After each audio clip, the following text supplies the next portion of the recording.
And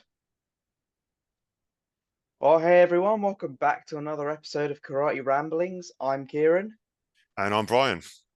and today we've got a bit of a different sort of chat to you. Um, we are going to be talking about competition. So, Brian, kick us off with the basic. What is competition? Well, it's okay. Yeah, that's a good one. So it depends on the format you're talking, but basically, it's most competitions are two people going toe to toe with a certain rule set. So for us as karateka, I suppose the one that most people would know of is the WKF format, which is the the rubbish format in my humble opinion. A lot of people Mm, listening to this might think otherwise, but yeah, you got a rule set, you got two people going for it, and you get a winner. yeah. Hopefully, that's Mm, basically it. So I think we discussed this the other day, or we said about talking about competitions, and why we thought they were good for self development and progress and confidence. I think you get so much out of them. So yeah, you know, I think absolutely. Yeah, yeah, go on. absolutely. 100% agree.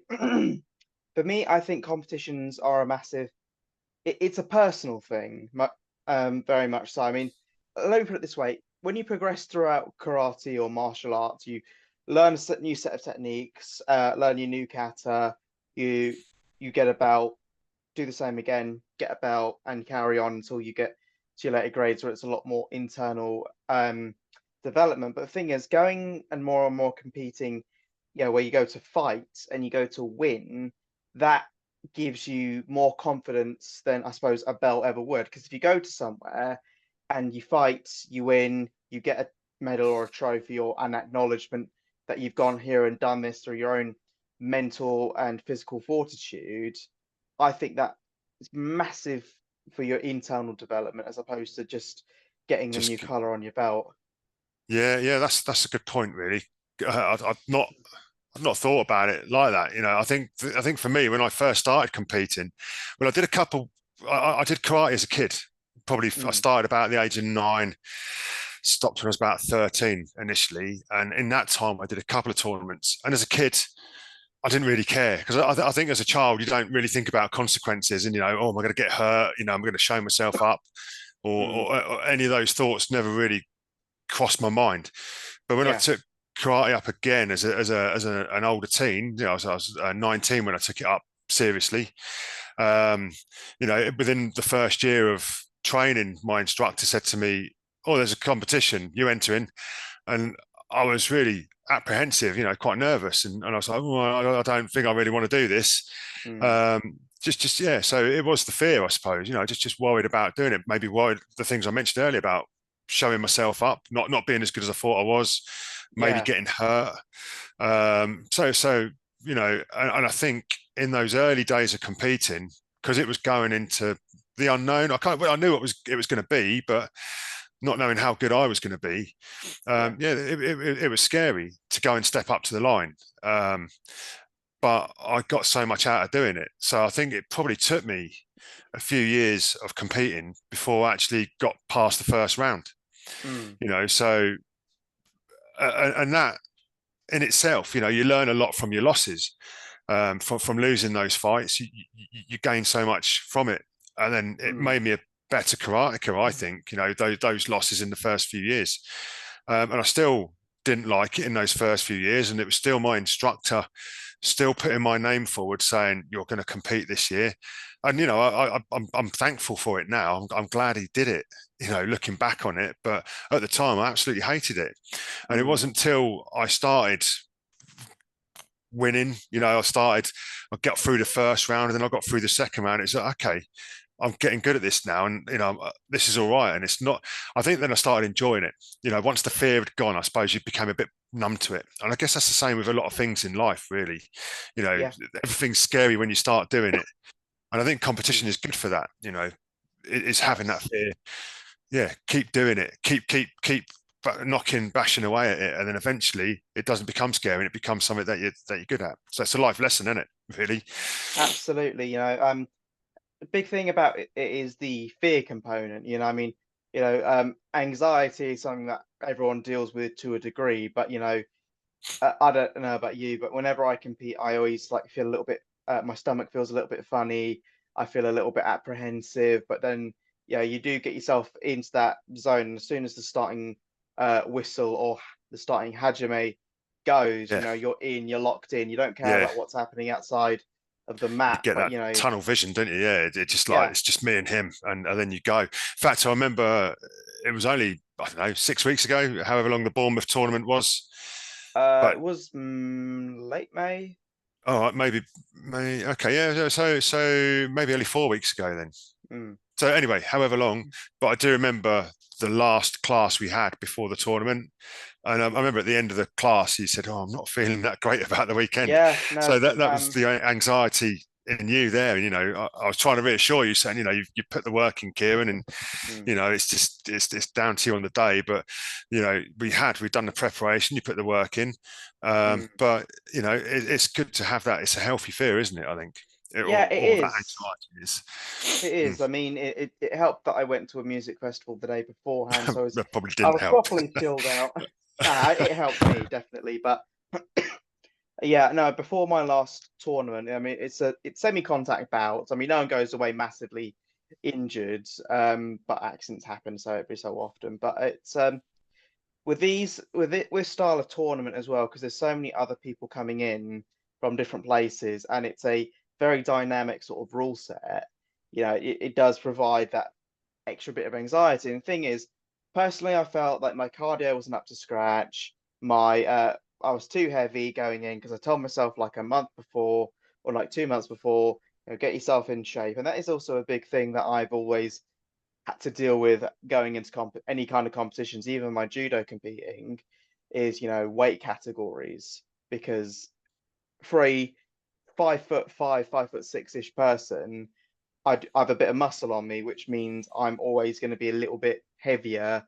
Therefore, I'm going to be in the next category almost. But and it's very difficult to manage that sort of thing to get to the lower category. But go in, do your best. But like I said before, when you're on the mat, you do not give a toss about anything else. It's just pure focus on what you're doing, laser precision, that kind of thing.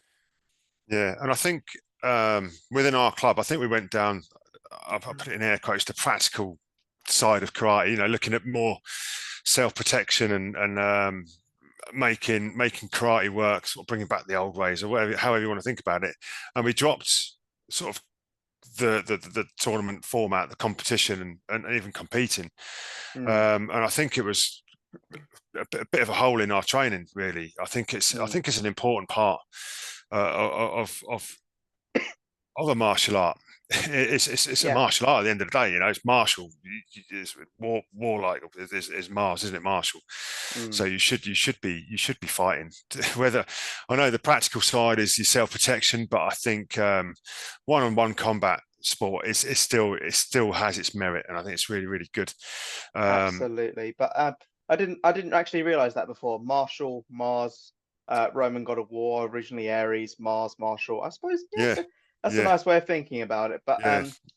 one thing that I always thought was a bit of a weird one when you're competing. I mean, when you're a kid, you don't think about it too much, but when you're an adult and you are paying for your own bills, buying like the correct equipment, and if it's not the right equipment, you're sort of stuffed.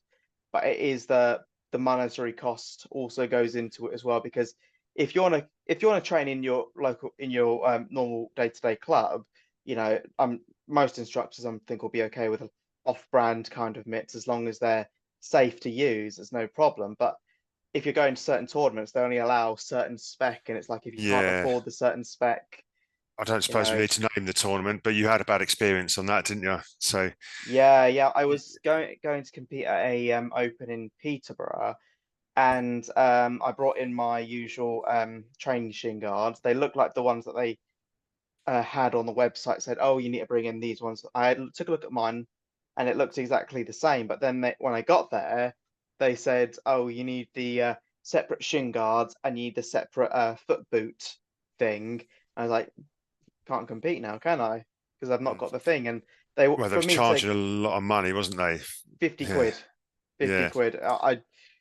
Not worth the money in my opinion, for Yeah. that. And to be fair, it's like late 20 degrees odd Celsius, like 28 degrees Celsius today. It was that temperature at least in the hall, and I'd be sit there stuck for another 6 hours. I was not going to do that to pay 50 quid extra to Yeah. buy their, quite frankly, not outdated, but extra safety wear Yeah. for a light bout. It felt like it was a waste of time and money.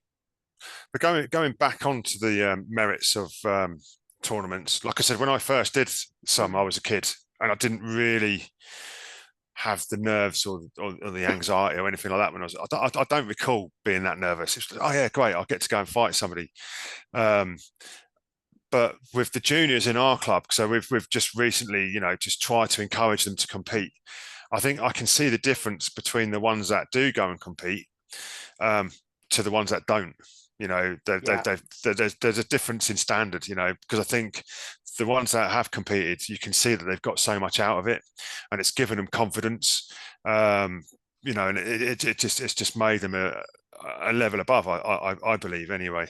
Absolutely. So yeah, we're very, very proud of our little competing squad that, some of them it was their first tournament as well. One of the younger lads, he absolutely cleared house and he won his division. Yeah, And, the others that had never done this before, everyone came away with like podium positions in, I think, yeah. most, if not all Well, categories. like I So say, yeah, for those young kids though, it has given them, it's made them more confident kids, and yeah, whether because I like to, I still think fighting skills are fighting skills, although um, fighting in the dojo where there are rule sets and where there's a referee to say stop and fighting outside are different things. mm, But if you can step up to the mat, you've got a better chance than somebody who won't step up to the mat. Do you know what I mean? Somebody who's afraid to even step on the mat. So I think if you've got the courage to step on the mat and go and face somebody who does want to punch you, I think it's going to stand you a better chance mm. um, outside. Absolutely. I mean, So there's only so much you can do in, your nice sterile dojo to replicate a threatening situation or altercation. The best thing you can do. I mean, I think one of the biggest things that helps trigger that sort of fear and anxiety response is you train every day with the same people in the same dojo. That's, it's your environment. But now you're having to compete, you're going to a completely different location, different set of mats, might be a bit slipperier than what you used to, might be a bit grippier. You're against people with different skill sets, different sizes, different abilities, and that triggers the fear response I think absolutely quite that's well. definitely one of the key points there. Is in the dojo, you can even spar hard, but even sparring hard in the dojo, you're still in your comfort zone.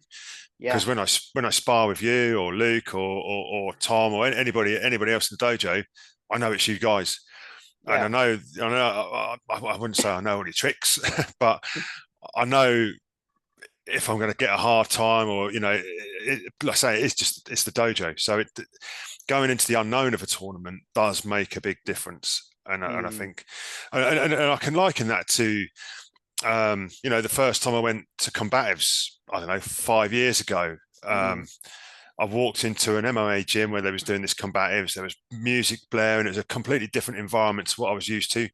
And mm. I was just sitting there before anybody turned up. There was a BJJ class going on, and I was waiting for the combatives guys to turn up. And I was sitting there, and it went through my mind. I thought, I could go home now and nobody would know I was here. So there was that thing where I could bottle out, I could back out. But I was like, no, no, you've come here to train, you've come here to do. And then, the first few months of training combatives, each time I went there, it was something new, it was something different. So there was that fear might be the wrong word, maybe a bit of anxiety, just thinking, oh, this could be a bit tough tonight. I could get hurt, but once you become numb to those things, you need that new challenge, don't you? So Yeah, um, absolutely. I mean, after a while, going to new environments isn't so scary anymore, or exactly, yeah, yeah, fighting new people. I mean, you can, after fighting enough people, you can start to analyze and pick apart people's game a little bit. But that's an interesting thing. Sorry, you just mentioned BJJ. With a lot of like combat sports, I mean, the thing is they are designed to train people for competition. ultimately that is sort of like their end goal. I mean, if you go to a Brazilian Jiu-Jitsu class in a well-matted gym, they're training in a certain rule set with a certain skill set for competition. Yeah, I mean, some of them do offer cross elements of self-protection, but that's not their end goal. Their end goal is competition. Whereas if you look at something that what we do, our end goal is mostly just to be, a well-rounded martial artist, know all different ranges and skill sets and abilities, primarily striking, with the aim for self-protection. Mind you, I must say, when you sort of mentioned BJJ there, with grappling arts in their tournament settings, it's full contact straight away. So Yeah. you are fighting for submissions, and to do that, you have to go all out. Whereas I think the difference is with karate or even kickboxing. I've seen it in kickboxing, K1. You can get semi-contact divisions in even in kickboxing and K1. I've seen. Mm. So obviously you've got your full contact divisions, and it's more popular that as well. But I don't think you can do any grappling art without being full contact, can you? I Yeah, wouldn't have no, thought. you're absolutely right. Whether if it's sambo, judo, BJJ, wrestling, I mean, there's no such thing as I mean, you can hold back on the throws um if your opponent is, letting you have it, which they'll never do in competition. In class, they'll do it, but there's no such thing as a semi-contact hip throw, if that Yeah, I was makes going to say that's the sense. difference. Though in class, you're sparring. In a Mm, tournament, you're fighting, aren't you? So that's the difference. yeah, And interestingly, I put up a video that was it's quite old by a guy called Matt Jardine, and yeah. is "Should I Compete?" I think it was called. And some of the comments I got on my thread, I was just thinking it was on my head then. I think it was that was it. It was Steve, actually, Steve Goodhand. I think he made a comment that his students have to compete from fourth kyu upwards, which is in Mm, line with judo, and it's also in line with kudo, isn't it? I don't know what grade they have to compete to get their next belt, and it's a bit like you said earlier. Actually, you feel like you've earned something more in a tournament than you do on a grading. yes, yes. So In Kudo, technically, you're not fighting to compete. There's not necessarily a winner, but for all of your belts, you've got to fight in a certain format, whether it's Kyokushin, karate, kickboxing, all in, Brazilian Jiu-Jitsu rounds as well, grappling, okay, judo for some rounds, reason I wrestling. thought I recall Mal saying, I could be wrong then, that to get past a certain belt you have to compete. So I think that's when you get closer to your brown and black belts, you have to go and compete and fight for those gradings. I don't know Yeah. if you have to get a certain number of wins, like you do in judo, but with Kudo, for every belt you have to fight for it regardless, fight for it under a competition format. But in terms of competition, it is mandatory to if you want to keep grading at a certain belt. The problem is a lot of Kudo gradings are not gradings, a lot of Kudo fights and a lot of camps, they're out of the country. Mm. Also, there's a lot of Kudo events happening every couple of months in the UK. There's not no So tournaments, not for a few years at I don't know least. if we're sort of getting off the subject a bit though, but so it's interestingly, if you see a judo black belt, Mm, they've fought for that. They've had to compete and they are capable. yeah. Whereas you see a karate black belt, they've not necessarily had to do, to fight for their belt as a Yeah. karate belt. But I don't know how that works with BJJ. Do they have to compete to get their black belt, or Technically, no, they don't. But see, I think a friend of mine, I think yeah, AJ from Kudo Mal in Wales, Goshen Kudo Academy. He said that at a brown blue belt level, you are have to compete. But from what I get, the consensus online is every gym is different. I So was it going to might have say been that the actually. gyms that Yeah, he's trained with. yeah, I did see something a post not long ago actually about how BJJ is getting a little bit watered down on that, with their belt system. Mm. It used to be really tough to get a black belt in BJJ, 10 years of training or whatever else. But I don't think, again, depends what gym you go to. Same with, Yeah, with it any, really does. I mean, the thing is, I mean, I've had a fair bit of I'd say I've had a fair bit of grappling experience at this point in my martial arts career. But jiu-jitsu people, even if like they've got like a few stripes on their belt, or if they've got a completely different belt that's not white, in my experience, they'll absolutely be able to floor most people on the ground. I mean, I they say, can fight. Yeah. yeah, they can fight, absolutely. I Yeah. think the problem is when you get into like really big organizations, like I'm not pointing names or anything, I'm not pointing fingers, but I hear the Gracie Barra chain of schools is a little bit of a belt factory in some cases not.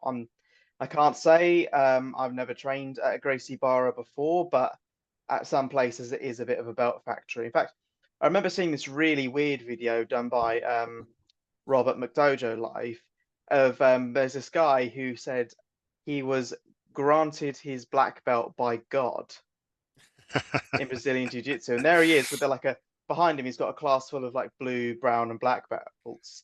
And he's like, oh Yeah. yeah, God has shown me a vision in which I can get my next belt. But whether or not that guy's got any actual experience, I could never say. Wow. Granted by God. Mm. Mind you, Les Bubka's got a Jupiter belt, hasn't he? So, He's you got a know, what belt? a Jupiter belt. Jupiter belt. You'll have to ask him about it. I'll have If he to. listens to this, he might comment in the video Les, about his tell us about your belt. yeah, your Jupiter belt. Yeah. um, so yeah. So we've got we kind of keep drifting off a little bit, but yeah. Yeah, So we said about the benefits of getting over fear and how it can yeah. give you confidence. Can you think of any other benefits of competing Other apart from benefits, it broken noses toughens. and ribs and just It, the injuries? I believe it does toughen you up. I mean, the thing is, it does this sort of plays into a bit of the fear, but it's also physical toughening as well because it makes when you're going into a tournament, you think about your game plan, you think about what you can do. So going into that, you almost in your training, you step it up a level.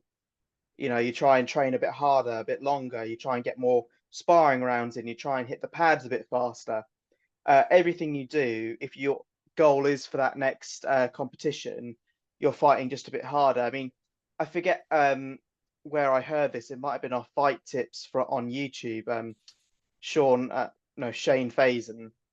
He said, whilst you might be doing your everyday drills, your opponent who you're going to fight in your next fight, he's doing 20 minutes extra of running of you. He's hitting the pads 3 rounds more than you. He's getting 6 more rounds of sparring in you, that kind of Yeah, thing. So it does mean that you are elevating that next part of your game. And to be yeah, fair, as someone who's always up for that sort of challenge, I'm more than happy to help coach people through that sort of thing. More than happy to have a bit more of a rough and tumble myself. But that is yeah. also a good thing with like the black belts and brown belts in the class. They are there to help if anyone is competing and wants to step up their game. Send them for a good few sparring rounds with them. Yeah, well, that's interesting. What you just said about the what your opponent's doing. That's Harry used to say that as well. Harry Gillen, when he used Mm, to come to train with us, he'd always think, I'm going to be training harder than my opponent. Whatever he's yeah. doing, I'm going to do 10 reps more. Do you know what I mean? So it does make you up your game. You think you want to be doing more than your opponent. You want to be working harder. I think it makes you more resilient as well. It does Mm, make you tougher. So when you're taking those knocks, when you're taking those hits, it gives you that fighting spirit. You just, in your mind, you might be thinking, I want to give up, but it kind of you shoo that voice away really quickly, don't you? Go, fuck off. yeah. That voice in the back of your head saying, oh man, I'm getting hurt. And then you say, no, come on, just keep going. And it really makes you soldier on, so Absolutely. There's a couple of good points that you just raised there. So one is your fighting spirit. So it's your willingness and your ability to keep going despite the fact that you might be taking a bit of punishment. You might be behind on points, but you're not letting that stop you. You're still going full steam ahead. And, that also ties into your mindset, getting that, fight or flight idea in your head. I mean, eh, no one, unless it's been super horrific, no one's going to run off the map because, well, partly because of pride, but also because, yeah, the advanced competitor will understand, I've just taken a hit. I'm going to give 3 shots back just as hard or even Yeah. harder.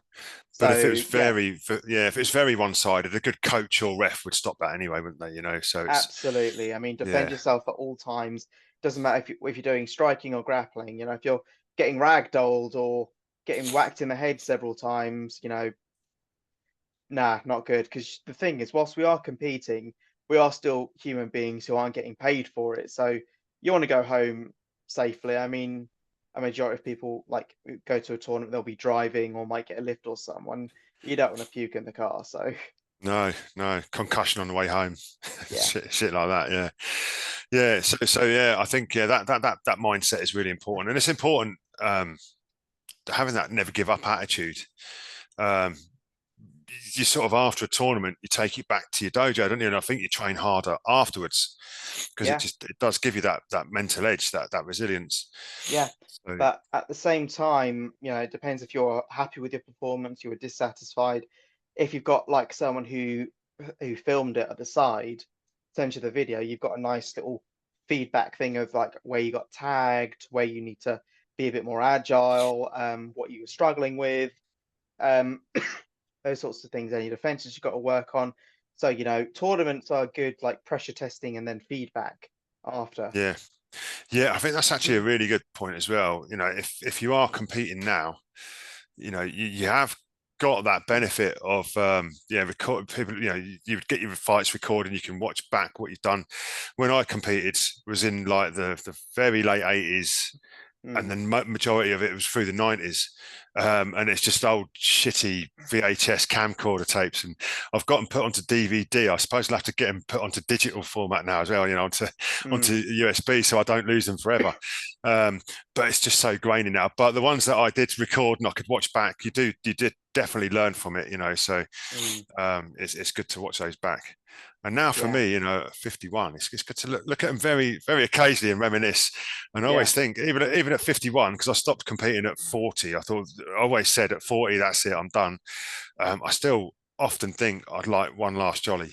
I just think, oh yeah, just one more. But at 51, Yeah. I don't think it's that sensible really. But there are divisions for people of my age though, Yeah. so I could find a tournament quite easily and go Enter and in and compete absolutely demolish. Why not? or get demolished, whichever. Yeah. Oh yeah, that's good. But we're looking at Steve's tournament in Bournemouth. I think mm, there was a division for the older guys. yeah, he has got a Masters division. Yeah, I think because when Les fought Martin, his student, Martin's older than me as well, actually. So put me Mm. to shame there by competing. and, yeah, there's always that thought of doing one more, but the sensible voice. The evil and the good, it's always the sensible voice is winning. So no, don't do it, Bry. And it could be the fear. It could be the fear Yeah, thinking, you're going to get injured, Bry. You're going to make yourself look a fool. So I don't know. absolutely. I mean, I did judo for quite a while. I did a couple of tournaments, won gold in one of them. But one of the things that stopped me from like continuing on my training is the injuries. I mean, Yeah, I getting your mean, shoulder judo is a tough game, isn't it? yeah, For but I think any grappling actually. So I think because again, I was watching a BJJ video earlier, and again, I think the injuries in that is quite high. mm, Weirdly, because you think a striking art, you're going to get a lot more injuries, but I think it seems the grappling arts tend to get them more. it depends. I mean, you could equate a knockout in striking to a submission in grappling. But the thing is, all it takes is that one direct shot in striking, whereas in grappling, they're not meant to like take an arm and just wrench it all the way out. So, Mm, you work it in, you get it, and then you slowly put it on. Because if you start yanking these things, you're gonna cause permanent injuries. I mean, bones can heal, but there'll still always be that issue. But at the same time, you also run the risk of getting like expelled and banished from that tournament because you didn't play properly. Mm. Yeah, right. So we've got 7 minutes left. So in summary, I would say tournaments, from my point of view, are a good thing. Good for self-development, skill development. You know, it's they are scary. If you have any doubts about going to do one, you know, I would recommend doing it. You know, just from my personal experience. So I don't know about yourself, Kieran. Yeah, no, I'm sure I you're would on the same 100% page. recommend. Yeah. I'd recommend competing. I mean, the problem is with karate, you do have a bit of variation in what you can do and compete. Even with judo, you know, there are quite a few restrictions. You know, open tournaments definitely the sort of thing you should that would be good to go for. But yeah, sorry, getting a little bit too bogged down in something else now. But yeah, go and compete. Feel the fear. You know, I mean, it's not the most pleasant feeling in the world, but you've got to feel it at least a few times. At least a few times. Understand what that feels like, and then feel the rush of Oh, the fear. relief. I'm trying to. I'm trying to think of the quote. I don't know. You're going to probably get it really wrong now. I think it Mm. was a Jeff Thompson thing. It was like fear is the friend of exceptional people. You know, so if you can become friends with fear, you'll be exceptional. So, you know, so yeah, Friends with yeah. fear. Should that be the name of the episode title? Competing, become friends with fear. Fear, yeah, I think it was fear, the friend of exceptional people. It was something like that.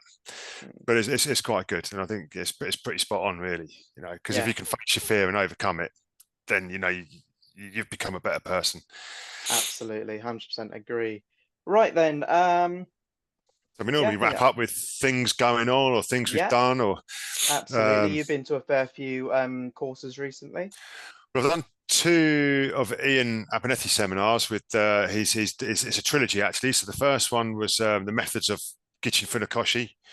The second one was choking with Tobu, and the third one is Itaman. Don't really know a lot about Itaman. I've not been on that one yet. That's in September. Mm. But the first two I've done were really good. So the first one was Funakoshi, and we covered a lot of Funakoshi's throws, which most of them I was familiar with anyway, but it's good to refine them as well. You know, so Ian is a fantastic coach, a real wealth of knowledge. And he really breaks things down in its simplest form, which is good for people like me.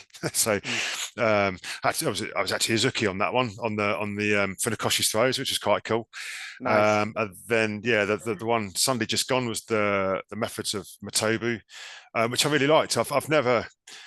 I've not been that bothered about researching Matobu. Everybody raves about him about because he was the brawler, wasn't he? You know, everyone said, yeah, Mm. he could fight. He was the karate man that could fight.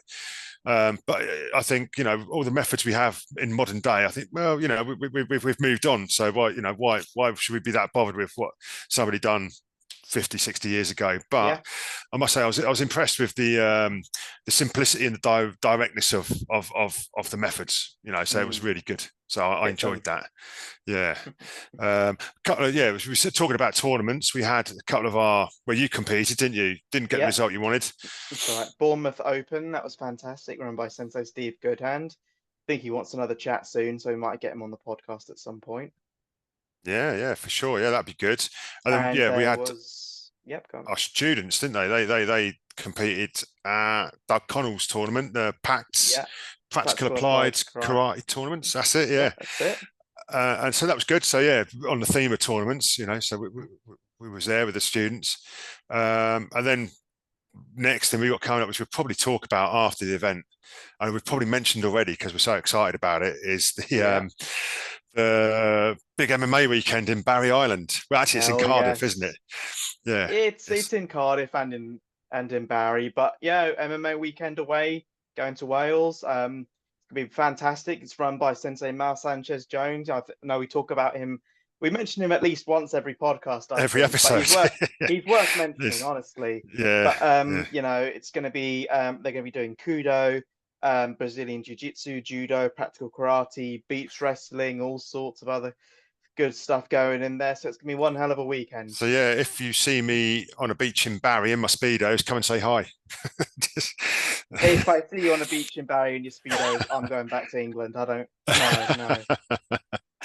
Where Luke is our Lord, apparently, in Oh Wales. yes, yes, Lord Luke. Yeah, Sir Luke, Sir Luke. So yeah, that's pretty much it. So it's going to be an epic weekend. Do you remember when that is? That is the 26th and 27th of July. Honestly, I swear each time we go somewhere, I'm trying to talk people and just mention like, yeah, so we're going to this, you guys come as well, I mean, if you're free that weekend, by all means, you know. I would say, and it's an open seminar. So anybody watching this or listening to this, I don't know if you could put a link in the notes there, Kieran, Yeah, I'll put a to the link into the event, because Kudo it's website. gonna be awesome if you've never trained with Mal, and he's got some good coaches on the Mm. seminar. I've never trained with Spen from Bradford. Is Spen he? is, and yeah, Spen, absolute Mark Spencer. He goes by Spen. He's an absolute legend. Runs Kudo Yorkshire. He's also a fifth Dan in kickboxing. He's a second degree in Brazilian Jiu Jitsu. He's done MMA. He's a first Dan in Kudo.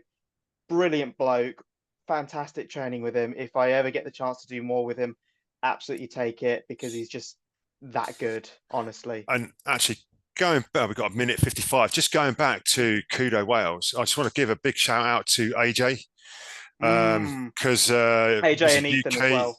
Yeah, and Ethan. Okay, AJ, UK Sambo champion. Is that right? Yeah, absolutely. Yeah. So The fights that they put up, fantastic, guys in Wales are honestly. smashing it. Yeah, yeah. Mm, AJ's awesome dude, badass guy. So yeah, absolutely. big up AJ and Ethan. I must have met Anything. Ethan when I've been to Barry. Yeah, he Surely. must have. I've Yeah. sparred with him a good few times. He's a great guy. Nice to have a good little scrap with. So yeah, no, I mean the stuff that we saw from there, absolute top tier stuff. So And that's on the theme of tournaments as well. Those yeah, guys are smashing it in tournaments. So yeah, their skill. They've got skill levels that everyone else should be aiming for. So yeah, awesome. Well done to them. yeah. So I think that wraps it up. Do you Yeah, that reckon? wraps us up with 1 minute left to go. Well, thanks again for everyone for listening through our karate ramblings. And yeah, so as usual, Brian, where can people find you? Yeah. Brian Bates, Sanchin Karate. Yeah, on all the formats: YouTube, Instagram, even TikTok, all of that jazz, Facebook. Oh dear. And you can find me at Mackenzie Karate on Instagram and not in real life unless you want to come and have a scrap. So that's it for us today, I believe, Brian. Till And next time. yeah, Big until us. next time. Us. Us. See you next time.